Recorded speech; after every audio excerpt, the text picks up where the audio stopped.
Thanks, mate. Gee, he knows how to inflate the tyres, doesn't he? He's good at it. All right, well, just so you know, I have no idea what I'm going to talk about today. I've got a few little potential ideas, but nothing solid yet. So I'm going to ask you guys a question. That's what I'm thinking. What do you think it is to be an Australian? Okay, think about it. And that, yeah, all right. Freedom. Yeah. All right, let's go on that tangent then. Where does your freedom come from? Western way of life. Well, where does that come from? God. Oh, okay. Which God? That's right, the only God. Exactly, yeah. And that's what I want to talk to you guys about, because we're in a bit of an identity crisis in the West, and this has been done to us on purpose. And it's you know, I have no doubt that the people that are you know, controlling the education system and our media really don't want us to know who we really are and where our rights and freedoms come from and why we've been so prosperous in the West. So I noticed somebody brought in the that flag. Who brought in the flag? Oh, it's your flag. Oh, amazing. Now, is that flag a Christian flag? Yeah, it is. It is. Now, I'm not going to preach to you. I'm not preaching to anyone. I'm not trying to convince you to be religious and go to church. What I'm doing is I want to show you where these freedoms come from. Now, who can tell me what the Christian part of that flag is and why it's Christian? The Union Jack? Okay, what does the Union Jack mean and what does it represent? Union of Jacob. Reunion of Jacob, yeah, that's right, yeah. So there's 3 crosses there. One of them St Patrick's Cross, and we still have that. It's still a celebration today, St Patrick's Day, 17th of March. It's my birthday actually, it's 17th of March. He was the one that spread the gospel throughout the Irish. I think it was a kingdom at the time still, or it might have even been four different kings at the time, I believe. But and then we've got the St George's Cross. So that's England. So who was St George? He was a slayer. Dragon. Yeah. It's interesting. I was debating some Muslims with my mate. See, we got our new T-shirts, Proud Infidel. It's pretty good, isn't it? And I know it's going to offend some people, and if it offends you, it offends you. But at the end of the day, it's the time to be wearing these kinds of T-shirts. And we will have them in print soon, so because we need to get more of them out there. But we were debating these Muslim evangelists, and this particular Muslim guy that I was having a discussion with, he said to me, he said, but we're in a... Because I asked him why he thinks it's so important to promote his religion. We ended up going on a bit of a tangent there, and I wanted to hear what he had to say. But he was trying to convince me that our society was a secular society. And I had to explain to him that we're not a secular society. That's a lie. We've been told that, and government agents will tell you that, but the reality is we're not a secular society. So as we're talking, I'm pointing out at the State Library. It's one of the places where these people do their evangelism a lot of the time. It's there on Burke Street. And there's 2 big statues at the front of the State Library. One of them is Joan of Arc. She was a Christian martyr. And then the other one's St George slaying the dragon. I had to explain to these guys, because there was a whole bunch of them, but I was debating with one of them. I said, do you know who these people are? And I had to explain to them who St George was. And St George was a Roman who was a Christian convert. He was a soldier, and he refused to bow the knee to Rome, and he was martyred for his faith, right? So think of COVID, people that refuse to bow the knee to the government. Amazing example, and we have it on our flag. And then we've got, I think the most interesting one is St Andrew's Cross. Okay, who knows who St Andrew is? Who? Yeah, but do you know who else he is? He was Peter's brother. It's one of the first disciples. Oh, there you go. Yeah, it's in the Scottish Declaration of Independence. which was written by Robert the Bruce. Anyone know who Robert the Bruce is? He's a pretty cool guy. It's interesting, I found out he's one of my ancestors in my family history. It was so cool to find that out. I was like, yeah, I've got some important people in there. And then I saw a whole list of evil people after that. You've got to take the good with the bad. So anyway, the Scottish Declaration of Independence, which it mentions St Andrew, and we obviously have the St Andrew's Cross. In that declaration, it says that the Scottish people received the gospel almost first, although in the farthest parts of the earth, after Christ's passion and resurrection, from the beloved disciple Andrew, the brother of Peter. So we know who that is. That's on our flag, and most people don't know that. Isn't that amazing? You'd think that that's pretty important. Hey, on our flag, we've actually got a symbol of Andrew, the disciple, Jesus' disciple, on our flag. But the reason people don't know this, I believe, is because they want us to believe we're secular. And like we've got politicians in the Parliament, in the Senate, telling us that we are secular, that we're a racist society. Who's heard that? What's her name? Maureen Faruqi called us all racists. And say that she actually ran a motion to remove the Lord's Prayer. The Lord's Prayer. Now that's more proof that we're not a secular society. We start every sitting day in the House of Reps and the Senate starts with the Lord's Prayer. How can we be a secular society while we're doing this? You know, what does our Constitution begin with? Humbly relying upon the blessings of Almighty God. So I just want to start with that so you get an understanding of our foundation is deeply Christian. Whether you appreciate Christianity or not, it's irrelevant. The point is, if you appreciate freedom of speech, who here appreciates freedom of speech? Who thinks we have it? But it is a Western idea. Does it need to be written down in legislation for us to have freedom of speech? No, it doesn't. If the culture is such that everybody knows that's what we do, and that's our custom, All these people are arguing with me on social media because I talk about this a lot, and they say, we don't have freedom of speech, there's no legislation that protects our speech. And I just think that's a slave mentality. Because if you think that you need to be given that right from the government, then you're a slave. We don't need to. God's given us that for all you godly people, and all you people that maybe aren't godly, but you believe in good and you believe in conscience. You know as well that you have every obligation to speak the truth and say what you know is true. I mean, you know, there's a famous Bible verse that I think the Cafe Locked-Out guys were using, which is John 8, verse 32. And you shall know the truth, and the truth will set you free. And I know that Paul always pulls me up. He likes to read the whole thing, but I just need that bit for now, for the point. How can you know the truth if you can't speak it? Right, so that's how we break the chains and become free. And this was known to the people who built our systems and our society going back a long way in the Western world.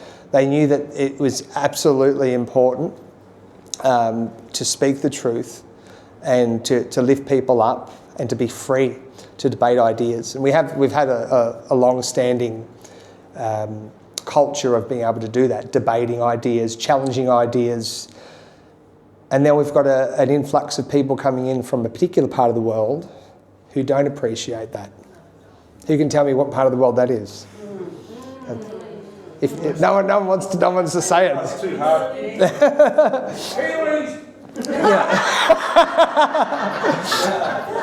So the idea is that we have this freedom to speak because we know that we have to. You know, like the Bible says, and these Bible verses are what underpin all of these rights and principles that we have. Speak up for those who can't speak for themselves.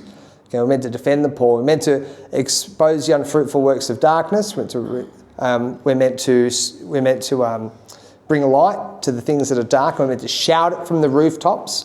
These are all biblical ideas. Now, the people that came up with these laws and set up the common law system that we have today, our Westminster system, these people understood these principles. Now, we've been sort of cut off from that. Like if you asked a teenager That's, even if they go to like a posh private school, you ask them, where does freedom of speech come from? They're not going to know. You ask them about protesting. What was the biggest protest that we know of? Like, period? Canberra. No. Way back, like 500 years ago. No. Protestant Reformation. That was that was the protesting against the state control by the church. So this idea of separation of church and state, who knows where that comes from? Where does separation of church and state come from? Where did it first start? What's the first I guess, point in which that idea came into being? Jesus said it. Render to Caesar the things that are Caesar's, and to God the things that are God's. It's a separation. Caesar's the government, but the things that are of God's are God's. And that's where that separation comes from. And then we've been able to use these principles that people culturally adhered to be able to justify changing systems so that they're in line with those principles. Does that make sense? Yeah. And I'm just like I said, I'm not preaching to you guys. I'm just showing you where the history lies and where these principles come from, because we're losing that. And it's important. And what it will do, I hope that many of you, anyone here like debating people on issues, and anyone like standing up for your culture, anyone that does that, I'm going to give you some good stuff to share and use, because it's good to have some tools have some weapons to use. Okay? It's like when they say, the Western colonisers. You ever heard that? Oh, they're just colonisers. The evil Western imperialists. But the West abolished slavery. They never tell you that, do they? Why aren't we learning that? Even in the schools now. Like in the schools, they're teaching the kids at age 7 about gender-based violence and all of these rubbish ideas. But what they're not teaching them is just as bad. They're not teaching us that in 1807, after 20 years of lobbying the British Parliament, William Wilberforce brought in the, I think it was a vote to 168 to 9 or something, in his favour for the Slave Trade Act in 1807, which was that outlawed the procuring of slaves, and then to free the other slaves in 1833, they brought in the Slavery Abolition Act, and they took out a massive loan. 40% of the British GDP for that year was taken out as a loan to pay out the slave owners to free the slaves. Did anyone know that? Anyone here know that? But you shouldn't you? And you know how long it took to pay that debt off? It was £20 million in 1833. It was paid off in 2015. Yeah. We should all know this, shouldn't we? This is it's a really significant part of our history that we know that, hang on a minute, our people abolished slavery. And then from there, we ended up with an abolitionist movement all throughout Europe, and then obviously the US. The US was, I think, in like the 1860s. They had an abolition movement. And you know what Bible verse underpinned most of it? What's that? All men are created equal. Well, that's not a Bible verse. That's an idea that is biblical. But the Bible verse was the golden rule. Who knows the golden rule? Do unto others. Yeah, do unto others as you have them do unto you. Yeah, and that was one of the biggest drivers in the US abolition movement. So these ideas and these concepts are what have lifted us up in the West. See, what we're told is, the West have just stolen everything from everyone else. But the truth is, the West, I'll give you an example. I went to Hong Kong years ago when I was still fighting, and then I went from there to China to do this movie, Zen and some of the cities there. The same ethnic group of people, because it's the same region. It's like a 2-hour train ride from Hong Kong to Guangzhou. Same people, same ethnicity, completely different standard of living. Why is it so much better in Hong Kong? Yeah, they had a Western system of law. They might not even be Christian, but the principles that were governing their whole system were Christian, Western. So I'm in Hong Kong and I'm thinking it's a bit smelly here. It's too many people, but I could live here if I had to. Go to China. No, I don't want to be here. I don't want to be in this place. I don't want to go down that alleyway. I don't want to walk that way. It's dangerous. It's really dangerous. I know people say, that, oh no, China's great. Maybe there's some areas where it's just policed to the max, but back then it wasn't. And I don't want to live under, that kind of a state anyway, where everything is controlled. So you can see the stark contrast between some Christian principles governing their laws here, catch a train, communism, and totally different, day and night. And most people don't realise this. They don't realise this is why. I mean, equality before the law, where does that come from? The Bible, yeah, but where? Does anyone know what idea underpins equality before the law? It's good for you guys to know this. Like, you don't have to be a Christian to hold on to this. Just to know that this is where it comes from, that it has a source. We didn't just make this up. God shows no partiality. God is no respecter of persons.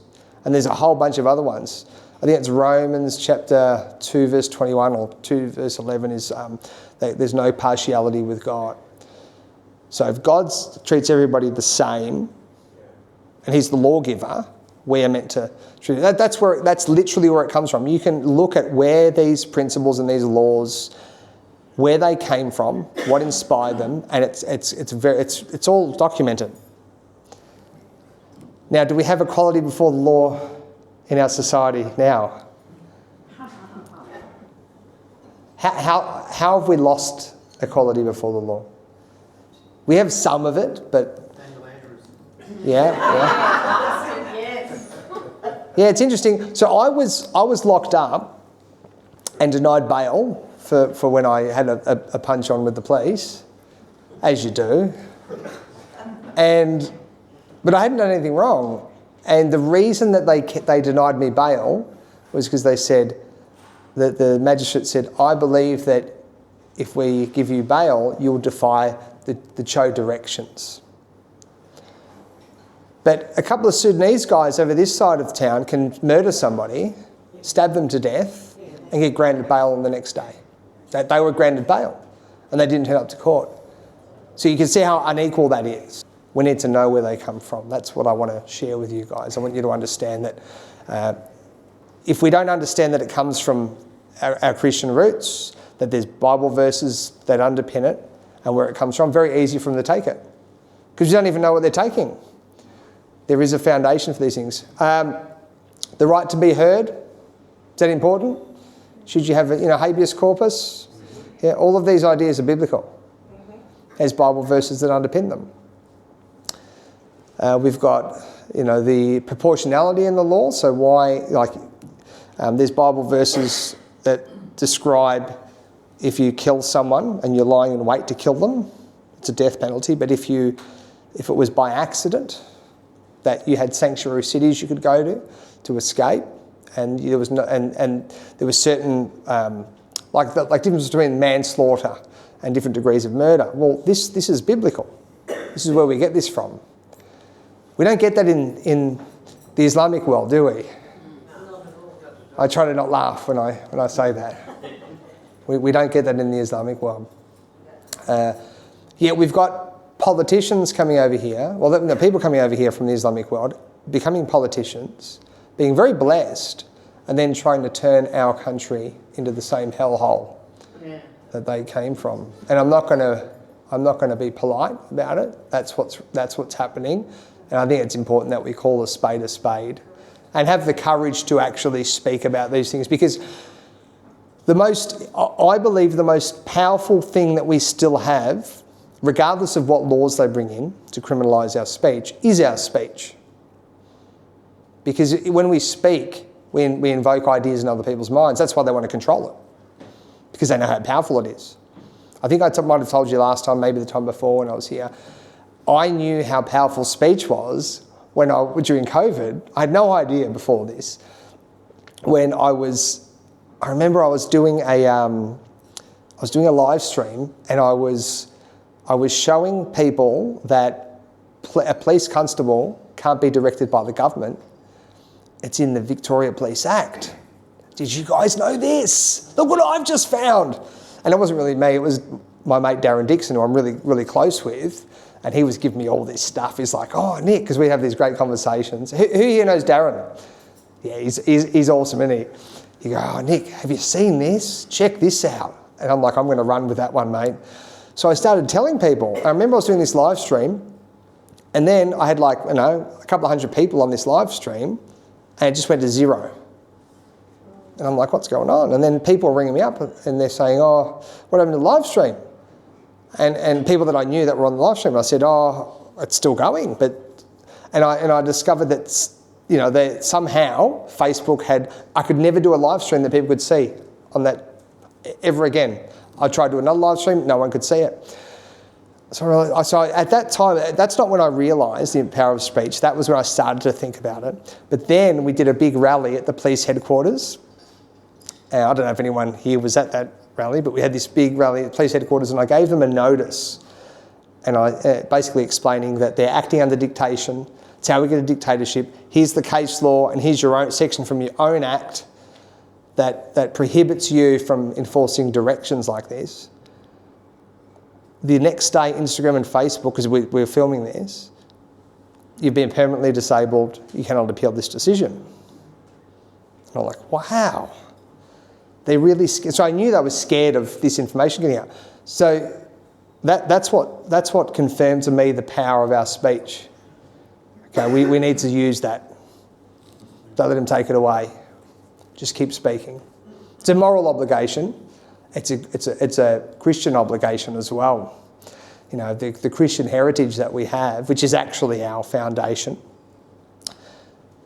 That's one of literally persevering through everything and doing what you know is right, no matter what everybody else says. And it requires courage. If you don't have any courage, you don't be a Christian, because Christianity is something that requires a lot, and it requires you to do what's right when everybody else is screaming at you not to.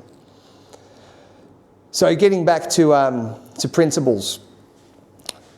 Equality between men and women. Where does that come from? And I'm not talking about the woke version, because that's not really equality. Okay? What's that? Do you know what a woman is? I do. I've got 5 children. So I know. It's not Q&A time yet. No, but I'm happy to have the discussion. So there's a number of... So no other religious civilization of any kind of religion other than Christianity had this equality between men and women like the Christian ones did, the Western societies did. During the Roman times, the Romans were brutal.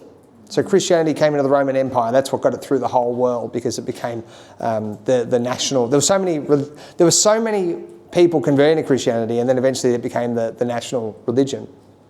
And that had its problems too. None of this is perfect. There's been a lot of issues there, but women were treated terribly in the Roman Empire, and you can look all this up, and it's very interesting. To history, when you look through the right lens, is very interesting. Women were treated like just garbage. And then there's these Christian people teaching that men and women are created equal, and they're both made in God's image. And so there was a big surge in women converting to Christianity. More women were converting to Christianity than men, and many of them were martyred. And the idea, imagine you're a woman and you've been treated terribly and like you're mentally deficient and you're rubbish in an empire, but you know yourself as a woman, I'm just as intelligent as you are, I just don't have the physical strength.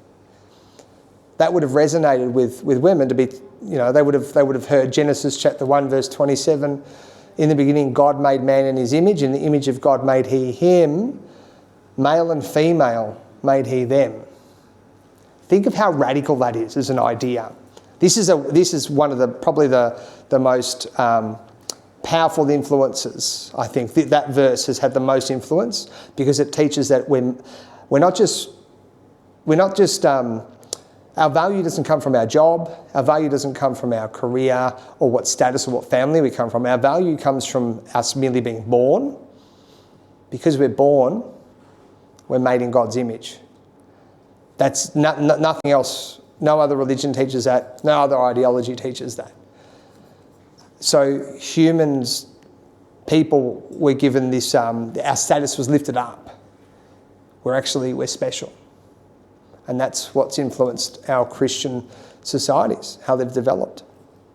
And then we've had obviously a lot of fights, communism's coming in. We see that now. Actually, one of the arguments these Muslim guys had against me and what I was presenting to him, he was pointing out our society. Look at how bad it is. Look at how corrupt it is.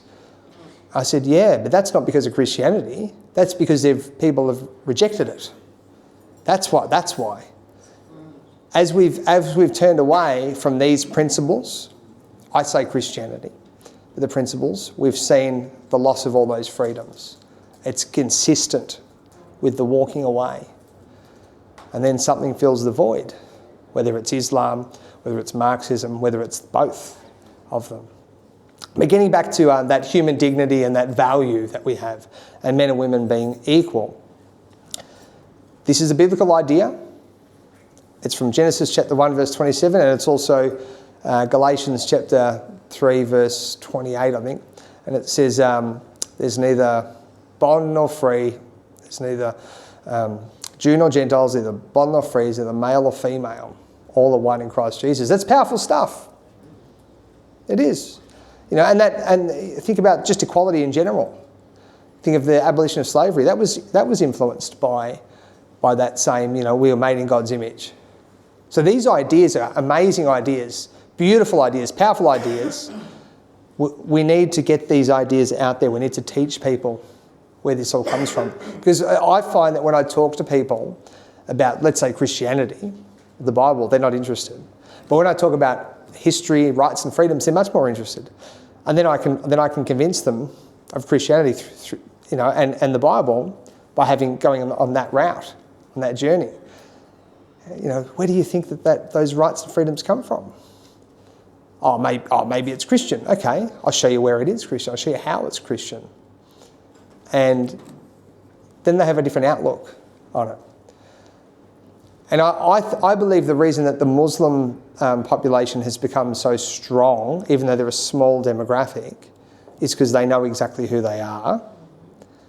The reason we've become so weak is we're a much larger demographic is we've lost that identity. But I'm very hopeful people are coming back and they're starting to realise. Like my mate, I got two military mates. I wasn't in the military, but I got two mates that are in the military. One of them I go shooting with a bit, and he's going to church. He was coming to church. He said, I'm not really a believer, Nick, but I know that there's something about this institution that is valuable and our ancestors did it. So he started coming to church. Now he's praying. Yeah, think about that. Another one of my mates, I was talking to him today, he's a really good friend of mine. And this is a guy that served in Iraq. He was in Afghanistan. He was in Iraq when it was really bad. He actually went to military prison for a little while as well. I think I might have shared some of his stories, but he was talking to me about it because we were having a discussion about what's happening in Iran. Now, actually, before I go on this tangent, who thinks what's happening in Iran is good? Just hands up if you think it's good. What's happening is with, another power coming in. Who thinks it's bad? Okay. I think it's very good.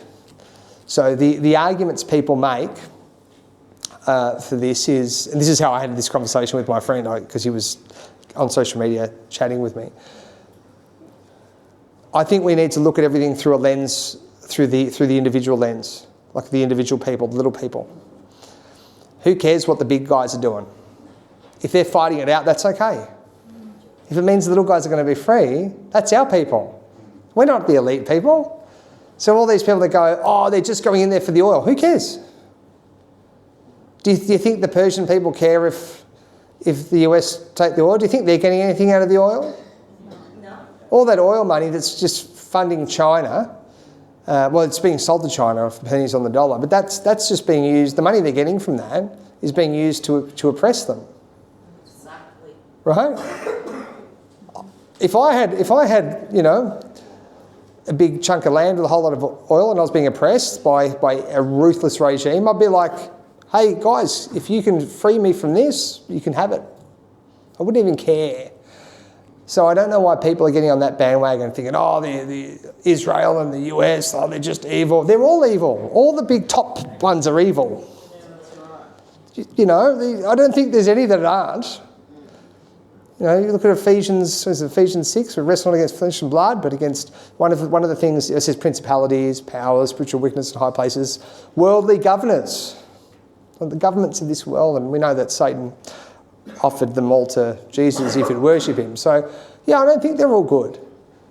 But I do believe that when they're fighting it out, good can happen, and I think it's happening.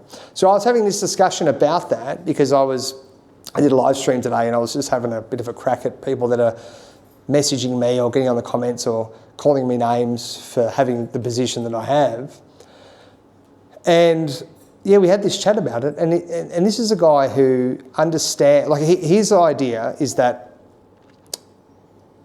getting rid of Khomeini is the equivalent of getting rid of like a Hitler type. It's in our time. But I was having this chat with him, and he started telling me that he's really having a serious look at Christianity because he's seen these other powers come in, these other groups come in, and he's seeing it all happen. He's seeing the big picture, and he's starting to go, well, what do I anchor down to? Who am I? And he's starting to realise, yeah, it has to be Christianity. That's what I am, and that is what he is. You know, there was a mate of mine. It was a fight. He's got a fight gym, and he lost me over during COVID. We were mates. Once that got to the end of COVID, completely lost me. He had the pro-Palestinian flag. He was posting all this stuff on social media, and my wife said, "What's the deal with him?" I won't say his name, and I go, "Oh, he's a product of the system. He doesn't know who he is. He doesn't know what his culture is, so he just gets sucked in any direction. We thought he was here, but then the next step is over here. How did you get from there to there? Well, it's because he didn't have a foundation. The wind comes, he's over there. For us to be anchored, we need to be anchored to something, right? And we've got this amazing history that we should be anchored to. Yeah, so that's, I believe that's what we should be doing. At the bare minimum, is going out and speaking to people and educating our friends about these things, having the discussions and having the confidence. Okay, who here actually likes upsetting people with the truth? I knew there'd be some. Yeah. Because I never liked doing that to people because some people I care about their feelings. But I've gotten to a point where I just don't care anymore. I've gone, no, I'm not going to put up with this. You know, you especially with the Islamic issue. You want halal meat everywhere. Well, no, this is Australia. We don't do that. Yeah, but we're Muslims and we don't eat that meat. You have to change everything for us. I said, no. And I look at it like we've been nice for so long, but it's run out now. When you've got politicians coming from those countries and they become politicians here and they're telling us, they're saying we're racist and they should get rid of our the Lord's Prayer and that's what I mean. There's about 200 little small Sharia courts in the UK now. You know, not that I know of, but I think it definitely does exist here. You know, we're paying for the second, third and fourth wives, single parent pensions. That is happening. That's not. Yeah. Just not long ago, there was one of the mosques. It might have been the Dandenong Mosque, but I might be wrong. But there were 14-year-old girls were being married out of there. This is not our culture, and we shouldn't be accepting of any of it. And this is where people, because so when I started speaking out about the Islamic issue, That's where I got the most hate. So COVID's nothing. Before that, it was I remember when they brought in the gay marriage thing, I had a whole bunch of guys from the fight gym that didn't believe in it, and we were going out there, it's all right, it's okay to say no. We were going down to the Melbourne show. I remember the Melbourne show, we had the signs there, we were walking, and people were getting, they were like yelling and screaming, but no one came up to us because I had a whole bunch of heavily tattooed guys that could fight with cauliflower ears, and it's like, because bring it. But I copped a bit on social media, because people on social media, they're happy to call you names because there's this separation between you and them. But when I started speaking out about the Islamic issue, I realised that's a powerful stronghold, that one. And it wasn't just Muslim people. The Muslim people just cut you off. People that you've been friends with for years, they just cut you off. But it's the white people, liberal, lefty people. They'll attack you. They know nothing about anything. They're completely delusional, and they will tell you that you can't be saying that. You're a racist. Islam's not a race. It's an ideology. Yeah, but you're attacking Muslim people. I go, well, no, I'm just pointing out the facts. Cousin marriage is something that I don't believe in cousin marriage. Does anyone here believe that we should marry our cousins? No. In Pakistan, 50 to 60% of the population is married to their first or second cousins. Right? Inbreeding is part of the religion because Muhammad said that you can marry your cousins. He said that. Where's that? Which hadith is that in? Or is that in the Quran? No, it's in the Quran. It's in the Quran. Yeah, there you go. So this is my friend Ben. He married a Muslim who became a Christian, and he's all of the family exiled her. It was 22 years ago, was it? Yeah. Yeah. So it's important that we understand who we are because we've got another group of people coming in who know who they are, and if we can identify that, no, we have the moral high ground. One, we need to stop allowing these people, these Islamo-leftists, from having this higher moral position over us. They don't have it. The Islamic world didn't really abolish slavery. It's still practiced in much of the Islamic world. Places like Qatar and Saudi Arabia, they still practice this. Not officially, but it does happen. Plenty of videos and stories about where people have escaped, and they're going to lecture us on how bad we are and how we have to change. The marrying of children. We don't do that here. We don't marry our cousins. We don't marry multiple wives. Yes? Nick, you just mentioned Iran before. There's a perfect example. Mm-hmm. Yeah, it is. Perfect example. And we've literally got specific mosques doing vigils for Ayatollah Khomeini in our country, and ISIS brides, and jihadis that we don't know, we can't identify, but yes. And I would say anyone that's doing a vigil for Ayatollah Khomeini is a jihadi and is an extremist. Because we were doing a vigil. I ran a vigil for Charlie Kirk. Very different, isn't it? Ideologically, it's very different. Charlie Kirk didn't brutally treat people. Didn't kill people. Yet, so we can see that the reason that, and I would say the reason that we have this identity crisis is we've been fed a lie that, for one, that we don't have a culture, or that our culture doesn't matter, and then we've not sought after the knowledge of how we got here.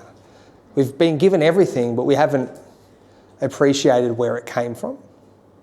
I think like as a dad, I can give my children everything, but if they start being rude to me or rude to their mother and being ungrateful, I just take it off them. And that's what's happening to us. So I think it's important that we realise just who we are and what we're about. Now I want to share... this is really interesting. So even our speech, I did a video on this a while ago. Even our speech is, and the way we think and the sayings that we say are Bible verses. Did you know that? It's about 400 of them. There's about 400 Bible verses that you know. I'm not going to read all of them. We've got about 100 of them here. I'm going to go through them. There's about 400 that you would know, you would have heard, and you probably use in your regular vernacular that are literally just Bible verses. All right, so I'm just going to bring it up. And the reason I want to share this is I was having an argument.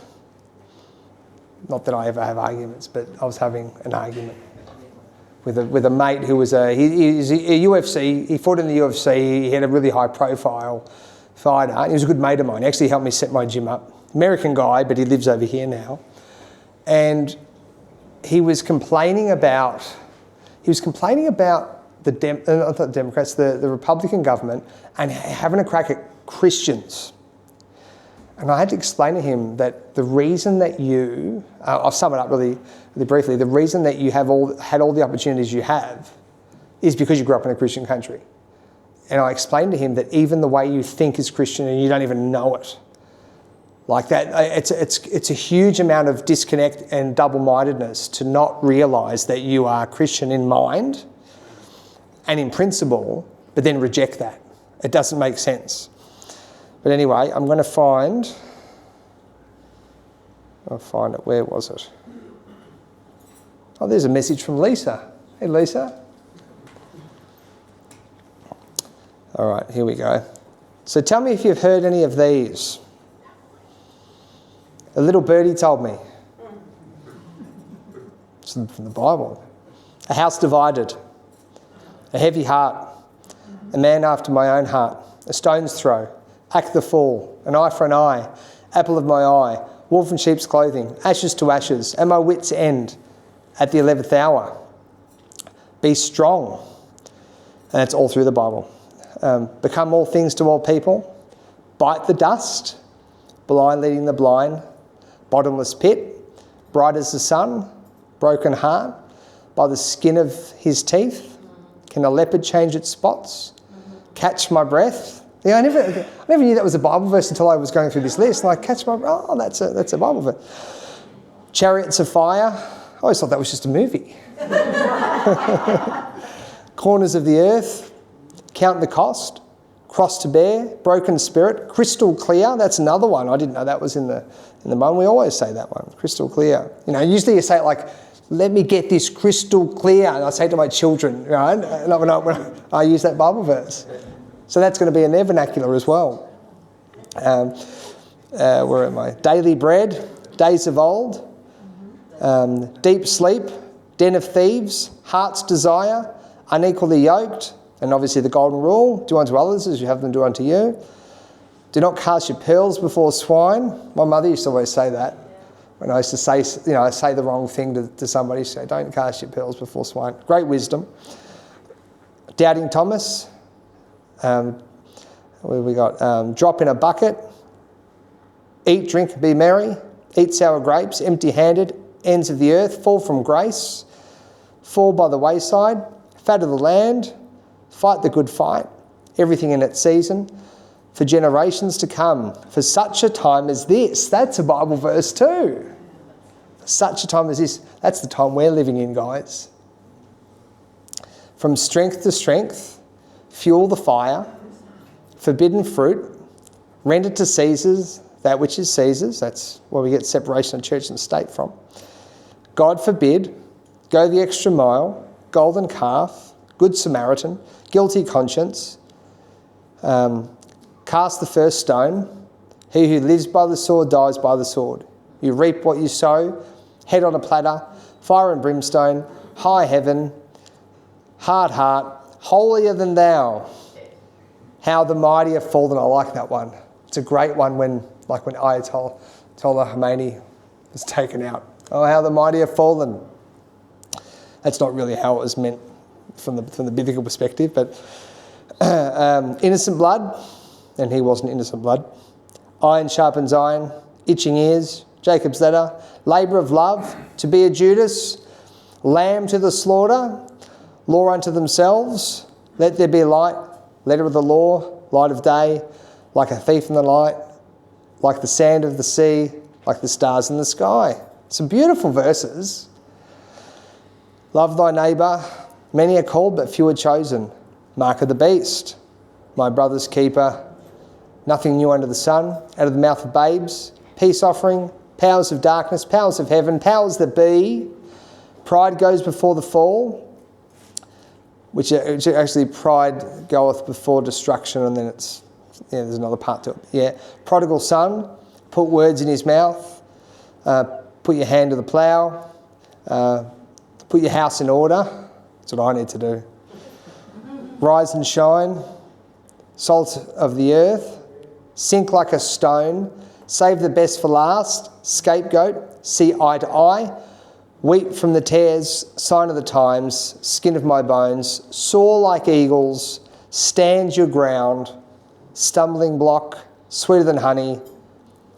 Teeth set on edge. The heart of a lion.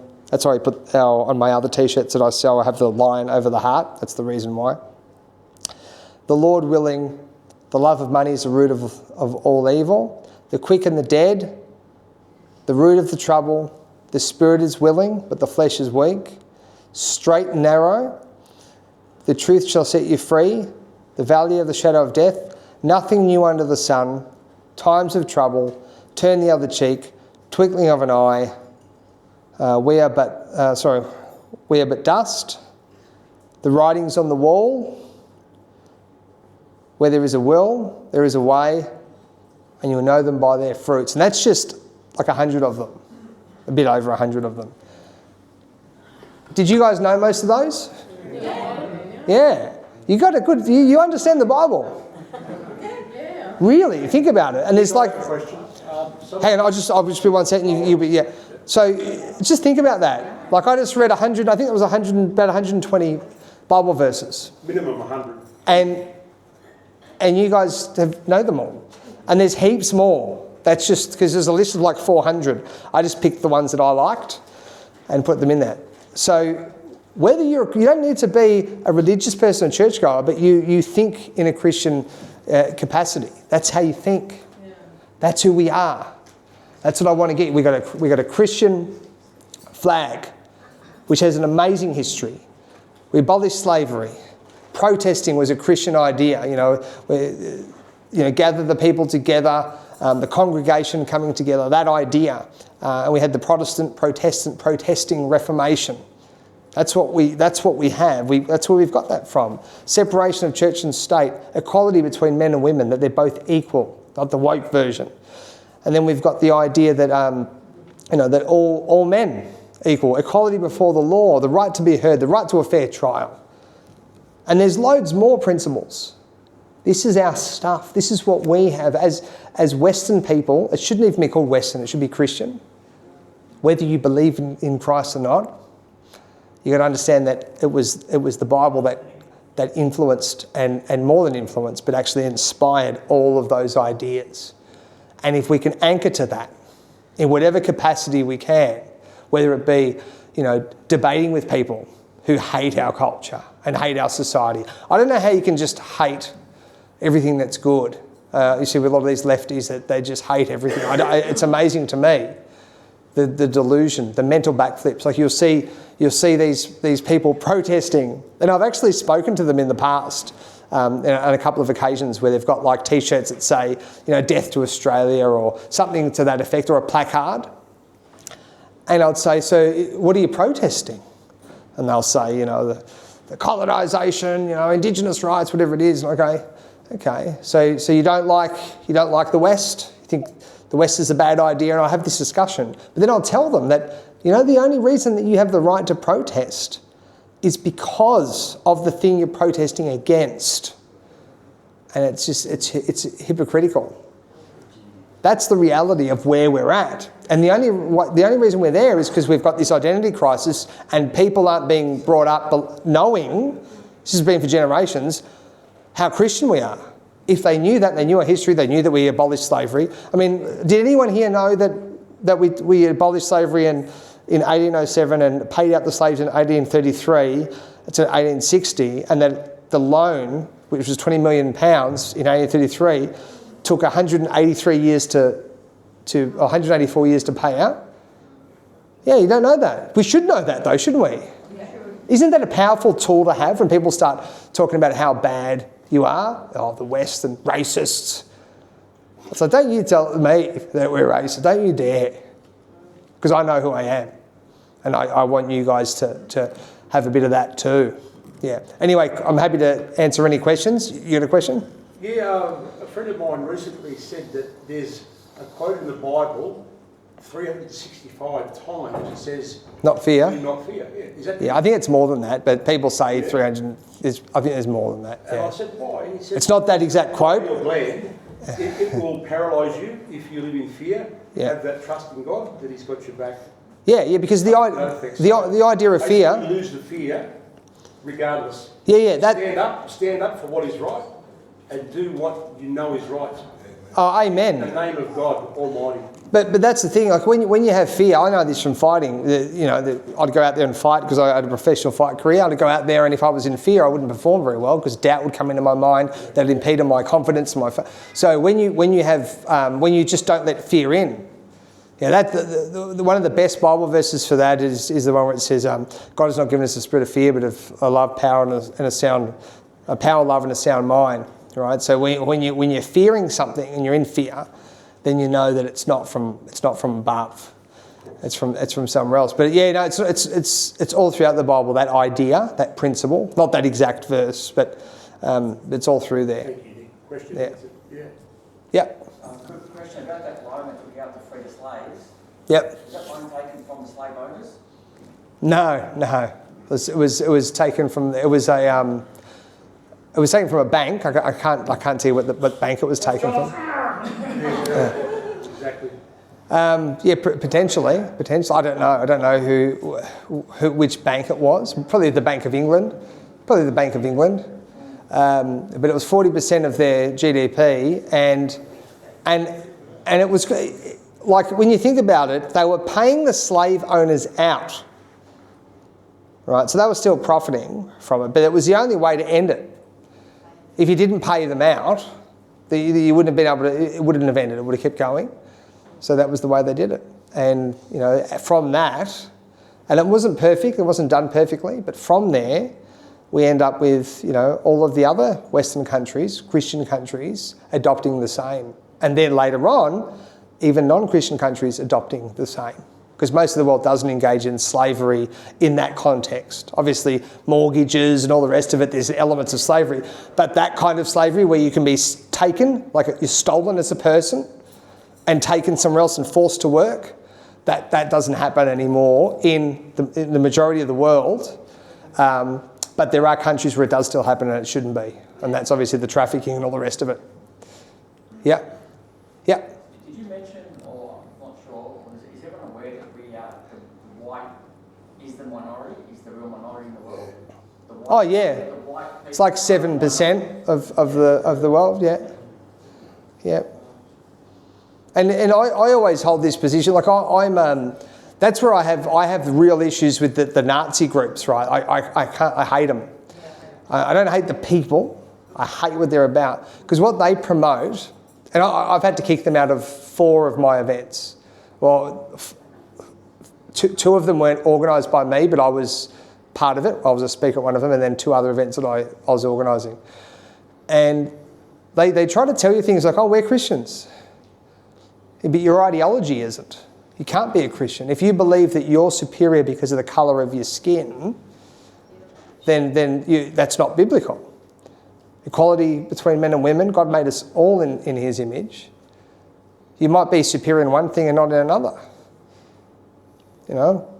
I might be better at swimming. I'm not good at swimming. You might find Western people in this part of the world are better at swimming than African people in this part of the world are better at running.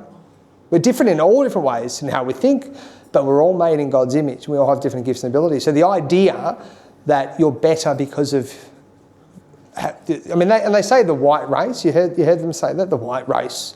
What white race? You mean the racial? Are we talking about racial groups? There's all different racial groups that are white, and there's ones that are sort of partially white, and there's racial groups that aren't. Celtic, one's Norse, one, Bulgarians. We're all different. They're all different. And we think different. You ever been in a room with a whole bunch of Polish people? They're not exactly the same as a whole bunch of Scottish people. There's differences. And part of it you can tell by language too. Some will talk up higher and they'll be, it's like when you talk South African people, they go up and then down at the end. And then others will go up at the end with how they talk, right? So there's differences to us. And it's, so rather than saying that we're better because we're born this colour, it should be we're better as a society because we adhere to these principles. That's the argument to have. And it has nothing to do with race or ethnicity. It's to do with the principles that we live by. And if we adopted that, I think we'd go a lot further and we'd do a lot better. Yep. And just with the Nazi side of things, and the way we're brought up as a Christian or a believer in Jesus, I don't like that term because the Romans labelled us as Christians, or labelled us to hunt us down and to get rid of us. But isn't it a little bit of a question, like what with the Nazi, because a lot of propaganda involved in that era of what was going on. So as a follower of Jesus, we are supposed to question things. Oh, 100%. Our thoughts and not just accept what we're told from what goes on. Because I don't like this focus on one thing that's happened in history and we forget about the other things that happened in history not too long before that. So we are, as I want to say Christians, we're forgetting our Christian brothers and sisters that were annihilated during the Bolshevik Revolution. Yep. And those Bolsheviks, we don't. Well, everywhere. There's 52. There's 50. 95% of Bolsheviks were a type of people, evil, that were. I know where you're going, and if you mention it, you get demonised. Yeah. For it. I'll tell you. I like to have conversations about certain. No, I get you. And we know that everything's been infiltrated. So 100%. I do believe that they were infiltrated to get rid of the people that are. There's look. What I'll say is the idea that people say that it's the Jewish people that they're behind all the communism. Well, China's not Jewish. They say they control all the money supply. If you look at a list of the top 10 banks, do you know what the top 4 are? Who owns the top 4 banks? Chinese. The Chinese do. They're not Jews. So and when you look at the narrative, I want to get this out because I think it's important. You've probably seen those, and I'm not a Jew. I'm a Christian. I don't adhere I don't like the religion of Judaism. I don't believe it. But what I'll say is when I see those memes going around with the Talmud says this, have you actually looked at any of those? I've looked at all of them that come up on those memes. Most of them don't exist. Or if they do exist, they actually don't teach what's being stated about them. Like I'll give you an example. Like one of them is it's Sophron something, and it says that all goys or all non-Jews are animals. And you know where they get that from? It's a debate between rabbis. This is going around because people share all these people are hating because they're reading these memes. It's actually a discussion about an illegitimate child who was born of non-Jew parents, and they're like, does the Jewish law apply to them in a particular situation? And one of the rabbis says it doesn't apply to them, just like it wouldn't apply to an animal. That's all it is. And then you've got these memes going around where they're saying that, the Jews will think we're animals. Well, no, it doesn't say that. Jews are saying this, right? There's some real, but there is some degenerate ones. There is some degenerate, but that's not, but we've got to be honest about it. So we can say, yep, that guy said that. But to say that their book says that, it doesn't. And the same with the Muslims. My doctor is a Muslim, Yep. a lady. Yep. And she said, because I just started talking, I wanted to see her perspective on religion. And she said, no, the real Muslim, that's what she said. So what I'll say to that, Respect, that's what she said, respect Jesus. He's not a God for us.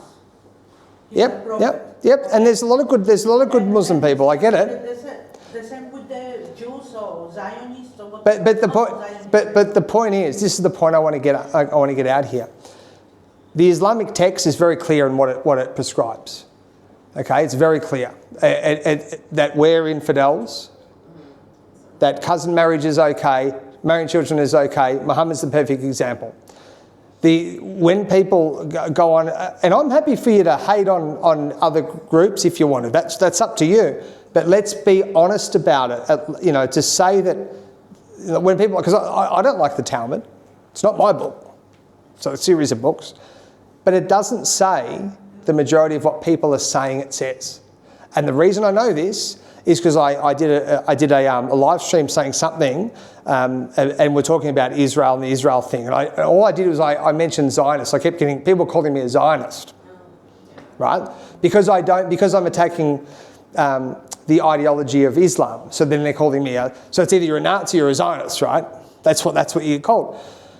And there was a number of people that were sharing this meme of all of these references in the Talmud. So I went through them all, and they're not like Bible verses. It's whole chapters you've got to read. So I did it in that day, and then we did another live stream. You were with me when we did it, and I had to explain that this is not what it says. This one doesn't even exist. This one doesn't exist. This one where it talks about you can have, one of them, they say, you know, you can have sex with 3-year-olds. No, it was a discussion between rabbis with a young child that had been sexually assaulted, and they asked if she's still considered a virgin because she's been, and they said, yes, she is, because there's no guilt on her. That's what it actually says. So it's been misrepresented. So it's not honest to like, if people are sharing this stuff, they're sharing it because they don't check. Now, you can point out the illegitimate things that you think are wrong. That's fine. I've got no issue with that. It's like you were talking about Nazi Germany and the official story. Yeah, I'm sure there's a lot that's not right with the official story with a lot of things. But if we're going to point out things, look into it first. Actually, like if you're going to share a meme that says the Talmud says these things, actually look and see if it does. Because I'm telling you, it doesn't. It doesn't say those things. And I think that's important for us to have integrity. Okay, and to be, you know, I mean, that's part of the Western way, is really to have integrity and to be honest. I think we owe it to ourselves and to our community to do that. Yep. Another thought, which has happened, but it's pretty much fact. Is everyone aware of the Khazarians that have infiltrated, the name stealers that have gone in and infiltrated every institution, every aspect of Christianity, Islam? Well, let's not get into that now, because it's going to take us on a completely different path. Maybe something to talk about after. Yeah. At that, because it leads all into the other things that have happened in this world. It's like the trafficking, all these files, and the rest of the islands that are. Well, it's interesting, okay, because you say that. It's interesting because. Are you aware of how many slaves the Ottoman Empire took? From Europe, just from Europe. It's about 1.5 million, right? They took children. They took children.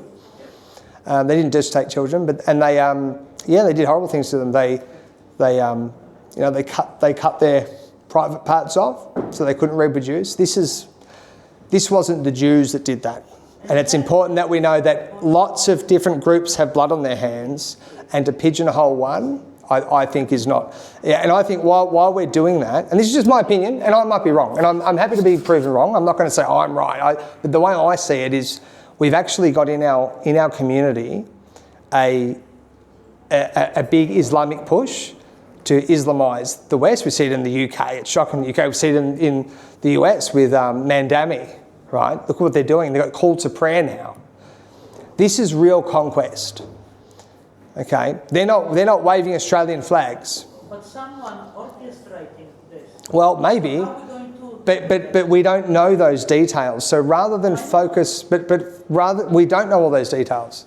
How can we can say someone's doing it? Okay, someone is, but you might think it's this particular group. I might think it's Qatari money, because I know that Qatar. Someone is controlling them too. There is some much higher power involved. It's called Satan. It's called Satan. Yeah, not even humans. So, come on. Yeah, I would think, I reckon that the people that are really controlling things are probably people that we don't really know, and I think it is above that. Yeah. And someone is controlling them. It's the bloodline family. It's the bloodline families. Yeah, but then They have no ties to anywhere apart from the state. Yep, that's it. And I manipulate all of it. Do you want to say something? I was just saying that the comedy, how he came into power was because Americans were the ones who turned around and supported him. Back then, he lied his way into power, took over, suppressed all the Persians, beheaded them, beheaded all the scholars, and turned around and only gave them two options. Either convert or die. And that's it. There was nothing different.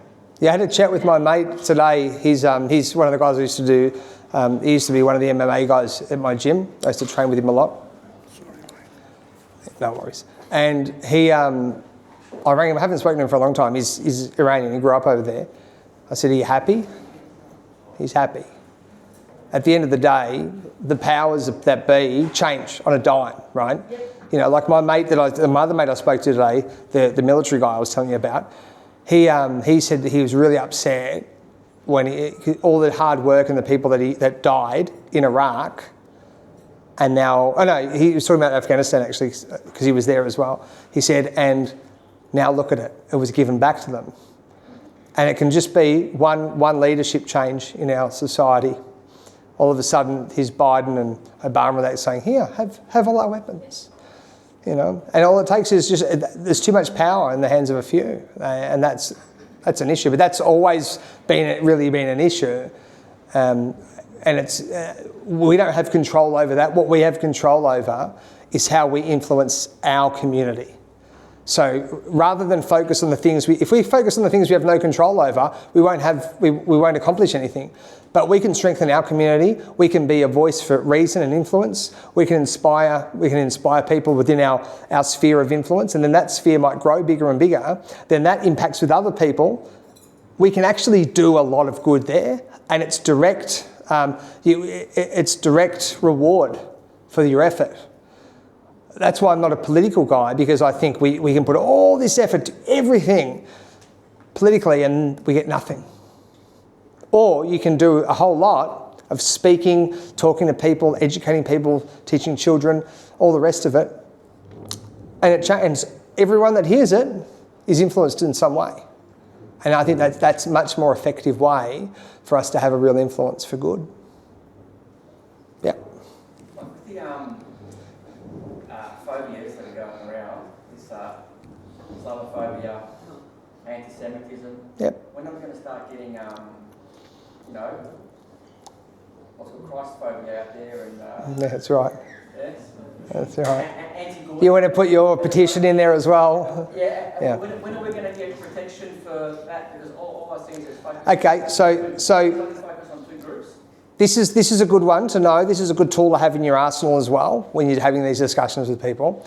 Who knows how many countries in the world persecute Christians, like severely persecute Christians? Does anyone know how many? 52.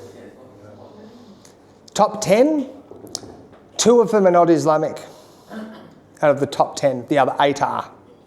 Actually, out of the top 13, I had a list of the top 13. I shared it with someone on social media, and only 2 of those top 13 were not Islamic countries.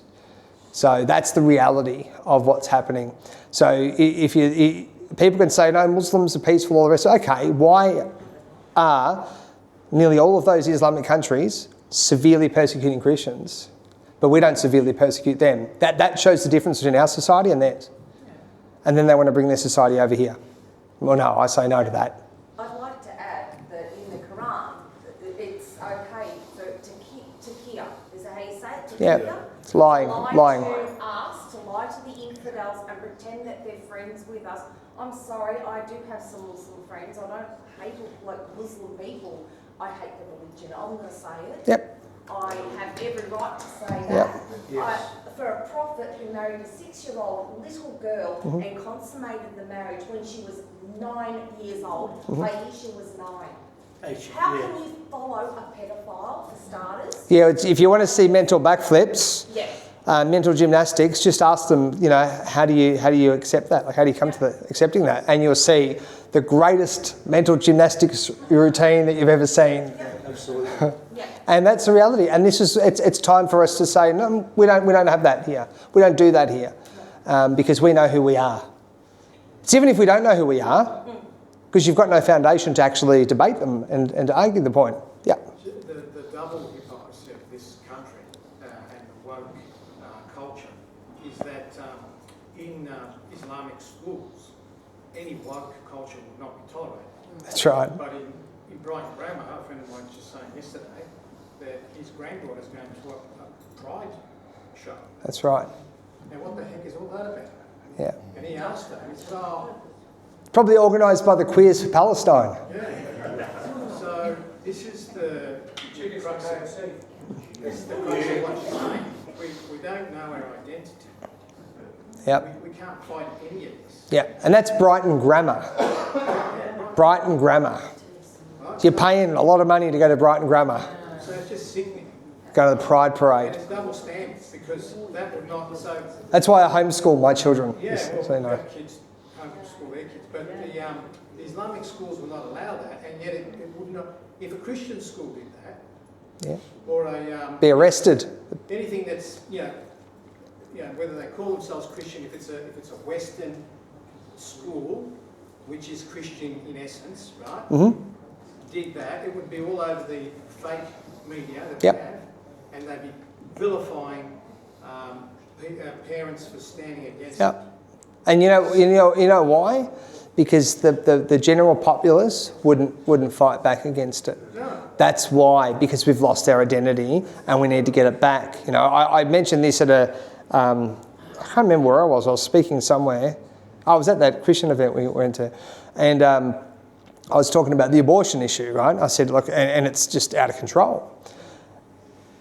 The Christian people, and this was specifically to Christians, I said, the reason that we can rally all we like, but when they brought that in, we should have been locked in human chain around all of those clinics and just fought that to the death. But we didn't. I tell you what, the Muslims would fight for the death for things, for evil things. Where's our courage? Well, what's happened is our foundation's been taken away, which is what inspires us and lifts us up and gives us a foundation to fight back, and we don't have that. And that's why I'm making a real effort to get. That's why we started the Christian Warrior Project. Was I want people to understand, what real Christianity is. It's not passive at all. It's all like if you actually read the Bible, the angels have swords, full of violence, and it's not all good violence. A lot of it's like it shouldn't have happened, but it's a historical book as well. But there's a lot of actually justified violence. Who could tell me what the most famous one-on-one fight scene is in anything documented? David and Goliath. Yeah. David and Goliath is the, and we all know that. We understand that's the underdog fighting the big guy. It resonates with us. That's where we get it from. And there's all these. I mean, you ever heard Sylvester Stallone talk about the Rocky movie? How it was actually a Christian-inspired. It's the underdog, and he explains where he got this idea from. I think that's why it resonates so well, because it does follow that Christian algorithm. Yeah. Now, I don't know if there's any more questions. If there's not, then then I'll finish up then. So, yeah. So, can I just say, you guys are awesome. And like, if I say something that you don't agree with, I don't find that offensive. I'm happy for you guys to disagree with me and to think it's X, Y, and Z, and I don't. That's part of, I think, having integrity, is knowing that you don't know it all. But also having the courage to stand up to people who are saying something that you know is wrong, to defend your position and actually take a strong position. Because this idea that I see with a lot of influencers online, people that I've known that have helped me in the past with getting my message out during COVID, they've really got sucked into whatever their audience wants them to say. And I just see the lack of integrity. I think it's important that we know what is right, what we believe in. Obviously we're not going to know all of those variables, but we know as much as we can about what we really believe in, do that journey inside, and then we defend it. And you might lose some friends, you might offend some people, but you know what? The time for being nice really needs to end. And actually, does anyone here know what the etymology of the word nice means? Gullible. Weak and foolish. So they've turned being weak and foolish into a virtue. Because and you think about it, when people are nice, oh, I don't want to offend them, I'll be nice. Yeah, but they're attacking your culture. They're attacking your society. They're attacking your values. But because you don't want to offend them, being nice, you're going to be weak and foolish. That's what it is. That's essentially what's happening. So we need to get past that. So thank you guys for being here and listening to me. I hope you got something from it. We are selling T-shirts, so if anyone wants to buy a T-shirt, that does help me. That'll be if you've got one already, buy another one. And if you're on YouTube, we've just started the Christian Warrior Project, and we're putting a lot of stuff out there, like just this kind of information. We're sharing things that we hope will inspire people for the good and the bad, so that they've got something to anchor to, and they've got the right material to defend our Western position. So anyway, guys, thanks heaps. God bless.